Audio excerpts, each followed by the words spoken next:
So next thing here we have to discuss in after the micronutrients, deficiency symptoms of essential elements. How, when do we observe the deficiency symptoms? When the symptoms they are observed, first is the concentration is very essential. The concentration is very critical point to show the deficiency symptoms. So every, either we talk about micronutrients or we talk about macronutrients, both are required in their specific amounts, right?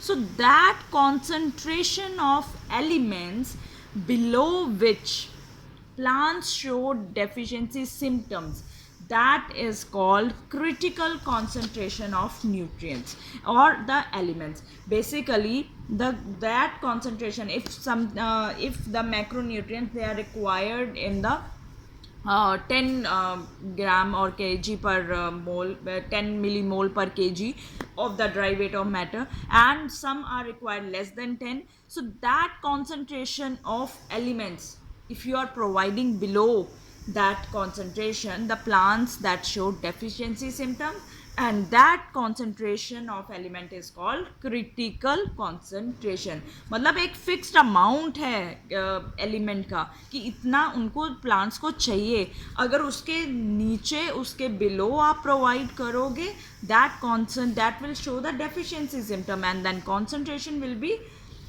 Means that is the critical concentration. आप उसके नीचे नहीं provide कर सकते, उससे ज़्यादा नहीं provide कर सकते, otherwise you will observe the deficiency symptoms. Next is the mobility of plant elements. The now mobility is basically movement. We are talking about here movement.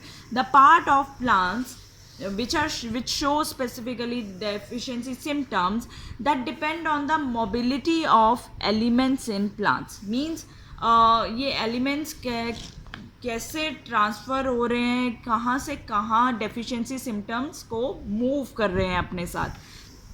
It is of two types, especially if we talk about the mobile element, those element which can move, and those which can move, in those the deficiency symptom transfer from older to the parts to the younger parts of the plants. And here is our maximum macro element, that is the nitrogen, potassium, magnesium.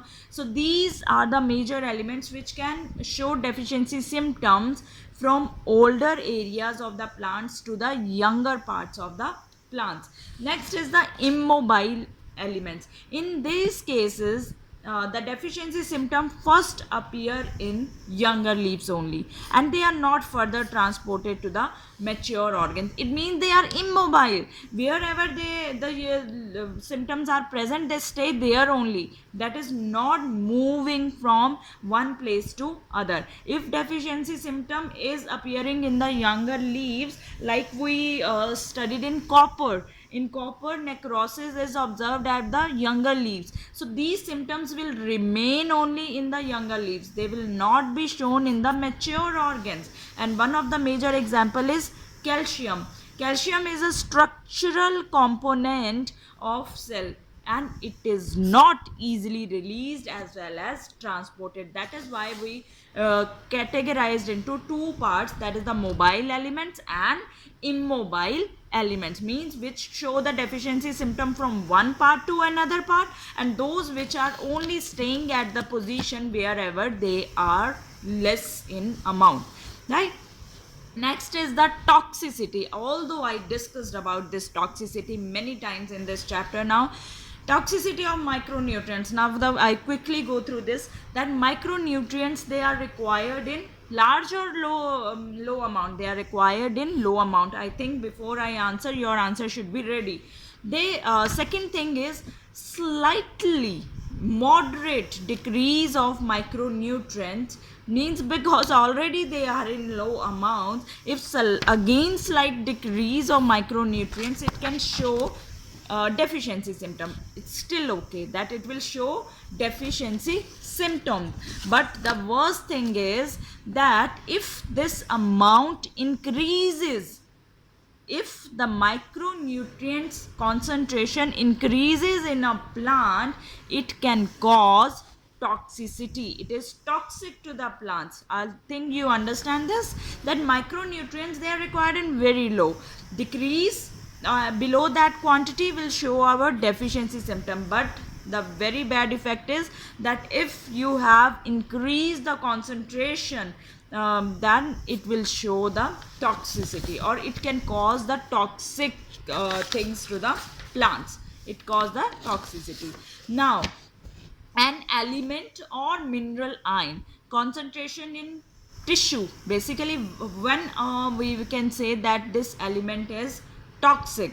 An element or mineral ion concentration in tissue which start reducing dry weight of tissue by 10% is toxic, right? It means that concentration which start affecting the dry weight of the tissue by, especially this is very important to write, that 10%, then mean that element is toxic. Now see, manganese, I gave you example when we discussed three categories of beneficial, essential and toxic elements. I gave you example of manganese that time also. Manganese is that one of the micro element. It has to compete with various others element to for its function. Like it competes with iron and magnesium for its absorption in the soil. It competes with magnesium for binding with the enzyme, as well as it is very negative effect on the calcium translocation. It inhibit calcium translocation in the shoots. So it is kind of, its concentration is very critical, otherwise it is very toxic to the plants, because it's showing the negative effects. So main point for you to know here or to remember here is that symptoms of manganese toxicity, if suppose you observe plant and you observe brown spots, but you cannot say with confidence that this is manganese toxicity, although it is one of the symptoms of manganese, but it can be due to the deficiency symptoms of iron, manganese and calcium. Now do you want me to explain it again? See, I told you that manganese is competing with iron and magnesium. Now suppose manganese has absorbed but iron and magnesium is not absorbed. Now your plant will show deficiency symptoms of iron and magnesium. Secondly, it inhibit calcium translocation also. So plant will show deficiency symptoms of calcium also. So symptoms of, and now it means your plant is toxic by the manganese. So manganese toxicity symptoms actually can be deficiency symptoms of iron, magnesium and calcium.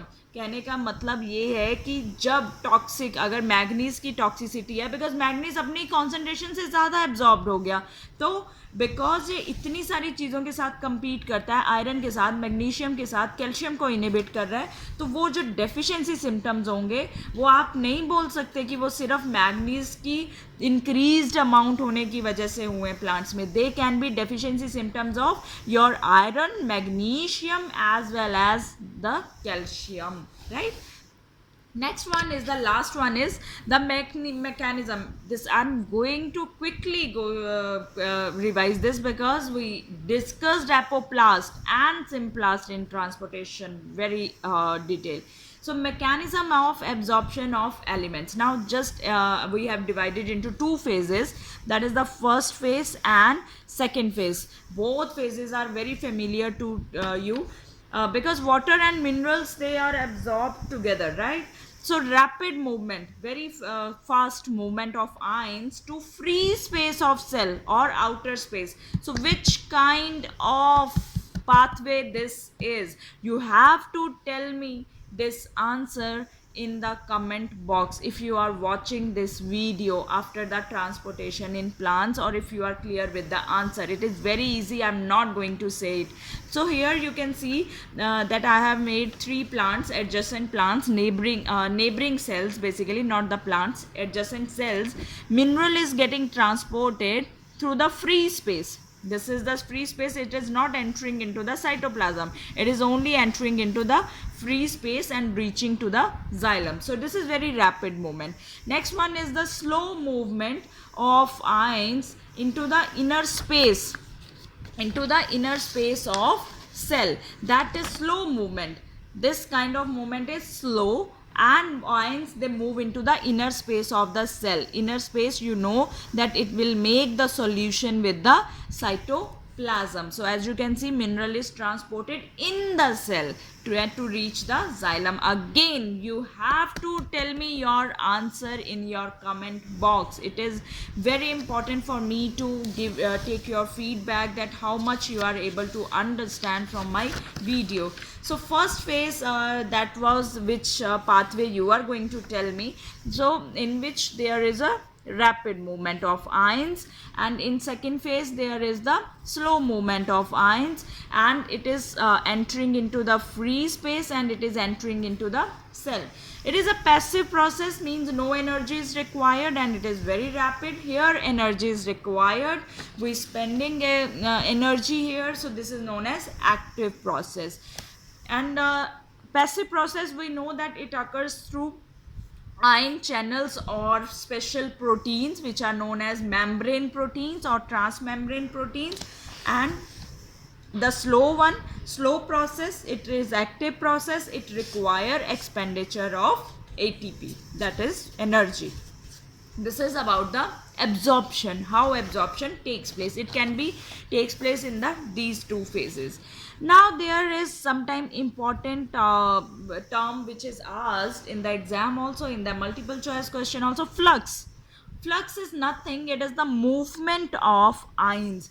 जब ions move करते हैं, that is called the flux. It can be 2 types, influx and efflux. अब इनको याद कैसे रखा जाए? I for inward. आपने बहुत जगह देखा होगा, डोर पे लिखा होता है exit, राइट अगर सिनेमा हॉल में भी देखा होगा, it's very that exit door. So E for exit. Influx means inward movement of ions into the cell. efflux means exit, outward movement of ions. So अगर ions बाहर जा रहे हैं सेल के अंदर से, then that will be known as efflux. So basically we are talking about movement. या तो वो अंदर आएंगे या वो बाहर जाएंगे. अगर अंदर आ रहे हैं तो उनको influx बोलेंगे. अगर वही ions बाहर जा रहे हैं, if they are going outside, they will be known as efflux. Now there was a topic written in your NCERT that how can you say that soil is a reservoir जहाँ पे चीज़ें reserve रहती हैं, reservoir of, it is a खजाना type of thing. So soil as a reservoir of essential elements. See, soil, how elements they or nutrients they reach to the soil. Soil obtain majority of its nutrients by the breakdown of rocks. In social studies we talk about this breakdown of rocks in detail, which is now when these rocks break down, the minerals or nutrients are released, and these are released in the soil, absorbed by the soil and further absorbed by the plants. Elements derived from rocks, they play main role in the plant nutrition. That is why this chapter's name is the mineral nutrition. Soil play important role in these activities. It has bacteria. It is a reservoir of bacteria. Which bacteria? Specifically nitrogen fixing bacteria, Nitrobacter, Nitrosomonas. Then it is a it is a area in which there are many microbes are present. It holds water. That is why we say that please plant trees so that your soil, it can be rich.